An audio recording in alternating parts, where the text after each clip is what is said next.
অন্ধকারে ঢাকা এক দ্বীপ, যেখানে গেলে আর ফিরে আসা প্রায় অসম্ভব ছিল। এই জায়গাটার নাম কালাপানি জেল। ব্রিটিশ শাসনের সময় এটি ছিল ভারতের সবচেয়ে ভয়ঙ্কর কারাগার। এখানে পাঠানো হতো শুধু অপরাধীদের নয়, পাঠানো হতো স্বাধীনতা সংগ্রামীদেরও। যারা ব্রিটিশদের বিরুদ্ধে কথা বলতো, তাদের জন্য অপেক্ষা করত এক নিষ্ঠুর শাস্তি। সমুদ্রের মাঝখানে অবস্থিত এই জেল থেকে পালানো ছিল প্রায় অসম্ভব। চারপাশে শুধু গভীর জল, আর ভেতরে অমানবিক অত্যাচার। বন্দীদের সাথে এমন ব্যবহার করা হতো যা শুনলেও গা শিউরে ওঠে। কিন্তু প্রশ্ন হলো, কেন এত ভয়ঙ্কর ছিল এই কালাপানি জেল? 1857 সালের বিদ্রোহের পর ব্রিটিশরা বুঝে গিয়েছিল ভারতকে দমিয়ে রাখতে হলে দরকার ভয়, আর সেই ভয় তৈরি করতেই বানানো হয় এই কালাপানি জেল। আন্দামান দ্বীপপুঞ্জের এক দূরবর্তী স্থানে তৈরি করা হয় এই কারাগার। চারপাশে শুধু সমুদ্র, যেন পৃথিবী থেকে বিচ্ছিন্ন এক নরক। এখানে আসা মানেই ছিল জীবনের শেষ অধ্যায় শুরু হওয়া। পরিবার, বন্ধু সবকিছু থেকে চিরদিনের জন্য বিচ্ছিন্ন হয়ে যাওয়া। বন্দীদের অনেকেই জানত এখান থেকে তারা আর কখনো ফিরতে পারবে না, আর সেই মানসিক যন্ত্রণাই ছিল সবচেয়ে বড় শাস্তি। কিন্তু এখানেই শেষ নয়, আসল ভয়ঙ্করতা লুকিয়েছিল জেলের ভেতরে। কালাপানি জেলটি তৈরি করা হয়েছিল এক অদ্ভুত নকশায়। 7টি ডানা বা উইং ছিল এই জেলের। প্রতিটি উইংয়ে ছিল অসংখ্য ছোট ছোট সেল, আর প্রতিটি সেলে রাখা হতো মাত্র একজন বন্দীকে, যাতে তারা একে অপরের সাথে কথা বলতে না পারে। একাকিত্বই ছিল সবচেয়ে বড় শাস্তি। দিনের পর দিন, মাসের পর মাস, কেউ কারো মুখ দেখতেও পারত না। এই নিঃসঙ্গতা অনেক বন্দীকে মানসিকভাবে ভেঙে দিত, কিন্তু ব্রিটিশদের কাছে সেটাই ছিল উদ্দেশ্য। বন্দীদের ওপর চালানো হতো ভয়ঙ্কর শারীরিক নির্যাতন। সামান্য ভুল করলেই শুরু হতো নির্মম শাস্তি। অনেককে দিনের পর দিন শিকল দিয়ে বেঁধে রাখা হতো। কেউ প্রতিবাদ করলে তাকে মারধর করা হতো নিষ্ঠুরভাবে। খেতে দেওয়া হতো অল্প এবং নিম্নমানের খাবার।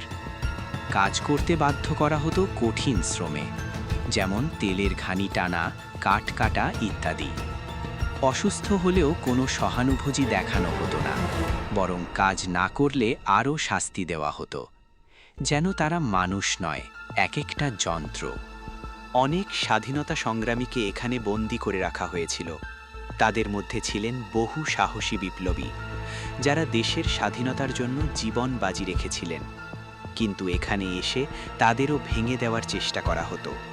তবুও তারা হার মানেনি। অত্যাচারের মধ্যেও তারা স্বপ্ন দেখত স্বাধীনতার। অনেকেই গোপনে প্রতিবাদ চালিয়ে যেত, কেউ কেউ অনশন শুরু করেছিল। তারা চেয়েছিল মানবিক আচরণ, কিন্তু ব্রিটিশরা ছিল নির্দয়।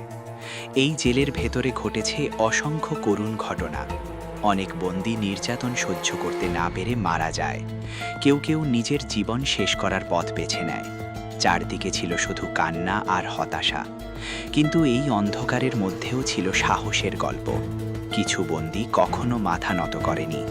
তারা বিশ্বাস করত একদিন স্বাধীনতা আসবেই, আর সেই বিশ্বাসই তাদের বাঁচিয়ে রাখত। তাদের এই ত্যাগই আজ ইতিহাস, যা আমরা কখনো ভুলতে পারি না। সময়ের সাথে সাথে এই জেলের ভয়ঙ্করতা ছড়িয়ে পড়ে চারদিকে। কালাপানি নামটাই হয়ে ওঠে আতঙ্কের প্রতীক। কেউ এখানে যেতে চাইতো না, এমনকি নাম শুনলেও ভয় পেত। এটি ছিল এক জীবন্ত নরক, যেখানে প্রতিদিন মানুষ ভেঙে পড়ত। কিন্তু তবুও আশা কখনো পুরোপুরি হারিয়ে যায়নি, কারণ মানুষের ভিতরে লুকিয়ে থাকে অদম্য শক্তি, আর সেই শক্তিই লড়াই চালিয়ে যেতে সাহায্য করে। কালাপানি জেল সেই শক্তিরই এক উদাহরণ, যেখানে মানুষ হার মানেনি। ধীরে ধীরে সময় বদলাতে শুরু করে। স্বাধীনতার আন্দোলন আরও জোরদার হয়। ব্রিটিশ শাসনের ভিত্তি কাঁপতে থাকে, আর সেই সাথে এই জেলের গুরুত্বও কমতে থাকে। অনেক বন্দী মুক্তি পেতে শুরু করে, কিন্তু তাদের যন্ত্রণা কখনো মুছে যায়নি। সেই স্মৃতি আজও বয়ে বেড়াচ্ছে ইতিহাস। এই জেল এখন একটি স্মৃতিস্তম্ভে পরিণত হয়েছে, যেখানে মানুষ এসে অতীতকে স্মরণ করে আর বুঝতে পারে স্বাধীনতার মূল্য। আজ এই জায়গাটি শুধু একটি পর্যটন কেন্দ্র নয়, এটি এক ইতিহাসের সাক্ষী।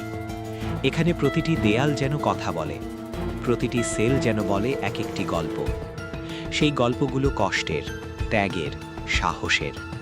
যারা এখানে ছিল তারা আজও আমাদের অনুপ্রাণিত করে। তাদের জন্যই আমরা আজ স্বাধীন। তাদের ত্যাগ কখনো ভোলা যাবে না। এই জেল আমাদের সেই কথাই মনে করিয়ে দেয়, স্বাধীনতা সহজে আসেনি। কালাপাট যে শুধু একটি কারাগার নয়, এটি এক ইতিহাসের প্রতীক, যেখানে মানুষ নিজের সবকিছু হারিয়েও লড়াই চালিয়ে গেছে। তাদের সাহস আমাদের পথ দেখায়, তাদের ত্যাগ আমাদের শক্তি দেয়, আর তাদের গল্প আমাদের মনে করিয়ে দেয় স্বাধীনতা কতটা মূল্যবান। তাই এই ইতিহাস জানা জরুরি, যাতে আমরা কখনো ভুলে না যাই সেই অন্ধকার সময়, আর সম্মান জানাই সেই সকল বীরদের।